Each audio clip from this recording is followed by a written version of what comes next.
We've all used those dating apps, whether we want to admit it or not, have either used it or thought about using it. And I just wanted to talk about the damages that these, dating apps can cause.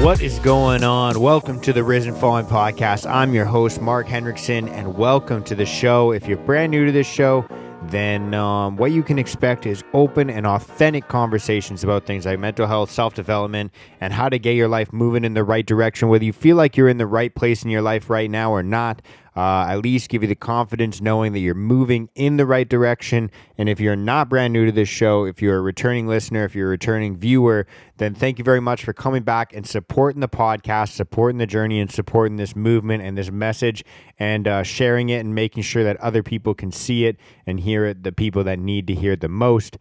And whether you're brand new to this episode or whether you're brand new to this podcast or not, you are the reason that I do what I do.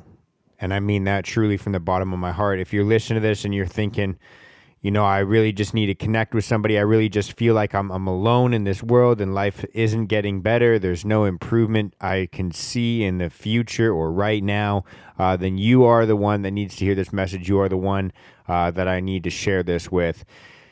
And without further ado, happy Monday morning. I hope that your morning is going well, and I wanted to make this quick little episode for you guys and just kind of give you a little bit of food for thought. This one is mainly for the people that are single out there, but I'm going to share this anyways. I just feel like this is my personal opinion. Maybe you can share this with your single friends. If you're in a relationship, maybe you can reflect on how this has impacted your relationship. But without further ado, let's jump into the topic that I wanted to talk about today, which is dating apps. We've all used those dating apps, whether we want to admit it or not. Maybe it's been a while since you've used it. Maybe you have an account right now. Maybe you use it currently. We all have either used it or thought about using it. And I just wanted to talk about the damages that these, dating apps can cause in people, whether you're single, whether you're in a relationship, whether you just got out of a relationship, whatever it could possibly be. And maybe you've used these dating apps and you've got a successful relationship going right now that you've gotten as a result of these dating apps. And if that's the case, I'm happy for you. I'm glad. That's awesome. But you're probably lying. And I just wanted to share, these are my opinions of the damages that these can cause. Not that there's not any good that can come from them, even though I don't really believe that there is. That being said, these are the damages that they can cause on people. And so before we jump into that, I'm going to take a second here to sip my coffee, to get present, to get in the mode of development and just being in the present moment. And so maybe you have a drink in front of you. Maybe it's a coffee, maybe it's a water, maybe it's a protein shake, maybe it's some amino acids. Maybe you don't have anything in front of you at all, and you just want to take a second, take a breath, and get present and get in the mindset of growth and development and making yourself better. Let's do that together right now. I'm going to take a sip real quick.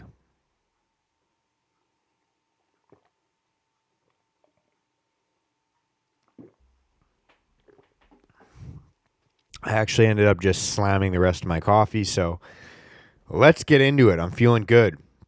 And it's Sunday evening right now, so I'm just prepping this episode for tomorrow morning for you guys. Let's get into it.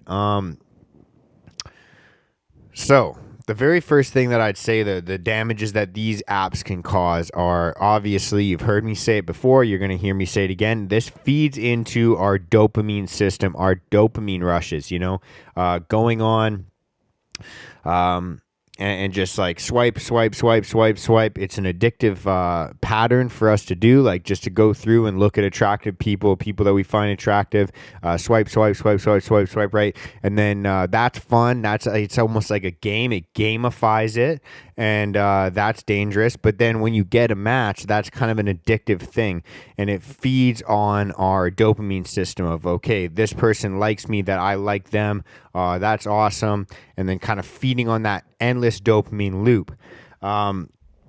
Obviously, anything that feeds on those dopamine loops can become addictive, can become something that we rely on, and it can also start to be where we draw our value from. You know, it can be very encouraging when you get a lot of matches, and you can become addicted to that. And it can also become very discouraging when you don't get a lot of matches. And it could, like I said, it can become something that becomes gamified for you. You start to think, oh, well, what can I change? What can I do? What can I, blah, blah, blah, blah, blah. It becomes a game for you. Excuse me. It also, I don't like the idea of, you know, having kind of like you know, the idea of becoming addicted to that feeling of like, okay, I'm going to get a bunch of matches. I'm going to go through and swipe and blah, blah, blah, blah, blah. And then maybe perhaps you get in a relationship, and then you're still addicted to this idea of, you know, seeing if people are still available, seeing if you still have options out there, seeing if you are still desired or wanted, and still continuing to seek matches.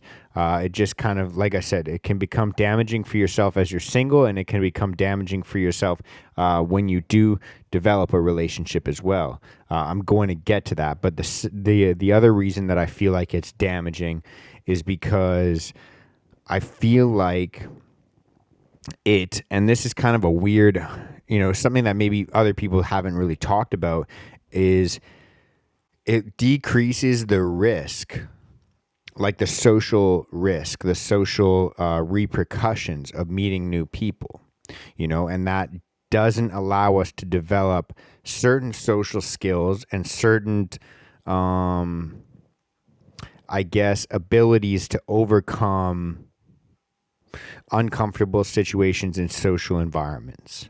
And so if you were to look at the traditional way of meeting people, which would be obviously in person, the way that humans met other humans up until whenever the fuck dating apps came out, you know, there had to be a pursuer and somebody being pursued. And that pursuer obviously had to go and, you know, go and deal with some of the most humiliating interactions that a human being ever has to deal with, like kind of, you know, going and meeting somebody, introducing themselves to somebody, saying, hey, how are you? I'm interested in you. Would you like to go for a coffee? Would you like to go on a date? Would you like to go to a party? Would you like to do this? Would you like to do that? Trying to figure out, you know, find some common ground. Oh, this is what interests me. Would that interest you? What interests you? Oh, let's do that. I've always had a keen interest in that as well. You know, starting a conversation and instigating further interactions with that person. This can be obviously humiliating because, you know, they could be laughing at you. They could be uninterested, which is a big hit to the ego. They could already have a partner. They could be creeped out by you. They could not like the way you came on. Maybe you came on too strong. Maybe you didn't come on like strong enough. There's tons of different ways that this can be humiliating. And at the end of the day, none of us really like the idea of denial, of being denied or, you know, being shut down like that. And this avoidance of this low risk obviously doesn't allow us to overcome, you know, rejection.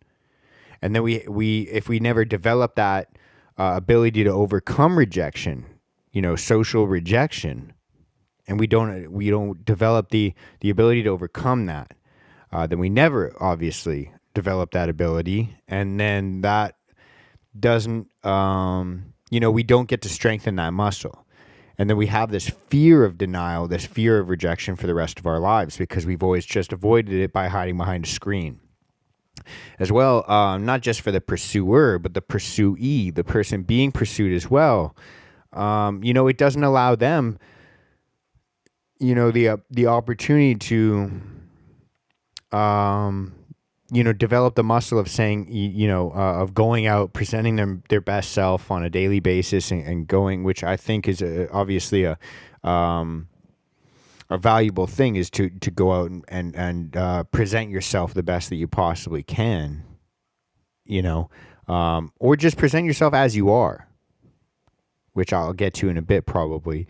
But, being able to tell somebody in person, face to face, like, no, I'm not really comfortable with that. No, I'm not really game for that. Or yes, I am really game for that. But I feel like a lot of people nowadays are very uncomfortable telling people no in person and being able to say like, hey, I'm not really picking up the vibe that you're putting down. I'm not interested. Please leave me alone. And be able to do that, in person in a graceful manner where you're not being offensive. You're just saying to somebody like respectfully, like, hey, I'm not really interested. Thank you very much. It allows us not just to overcome the fear of rejection or the fear of denial, but to also let somebody down easy. It doesn't allow us to develop those social skills because, quite frankly, you're just swiping right or swiping left, or you're matching or you're not matching, or when you do match, you can just kind of dispose of that person, unmatch them, whatever. You got 20 more matches, 30 more matches, 10 more matches, or even 5 more matches, so you don't have to worry about this one person. Fuck it, just push them to the side. It just kind of makes them more disposable. And, aside from not being able to develop social skills and developing these weird dopamine cycles and dopamine rushes, that I feel like is, the next thing that I'd say is one of the big dangers of this, of these dating apps is, the fact that it's making people more disposable. I feel like subconsciously it's teaching us that even if you do go on a first date or a second date or a third date, or you develop a relationship, maybe you encounter your first disagreement or your first argument, your first fight, and you think, well, I got this person with little to no risk. I just had to swipe right on a fucking dating app, and then they matched me, and then I got a date, and then we, the rest is history. I could easily just do that again. Or I have 20 other matches because I never even deleted these things. And so you think, well, it took little to no risk at all to get this relationship started, or this fling, or this thing, or this whatever you want to call it. And so because it took little to no risk to start it, it also means that you have little to no investment in it as well. People only value what they've risked to get, in my personal opinion. And if you haven't invested that much, if you haven't risked that much, then you're not going to value it that much. And so when you interface with your first trouble, your first fight, your first argument, your first disagreement, you start to think, oh, this person's disposable. There's many more people that I can interact with very easily with little to no risk.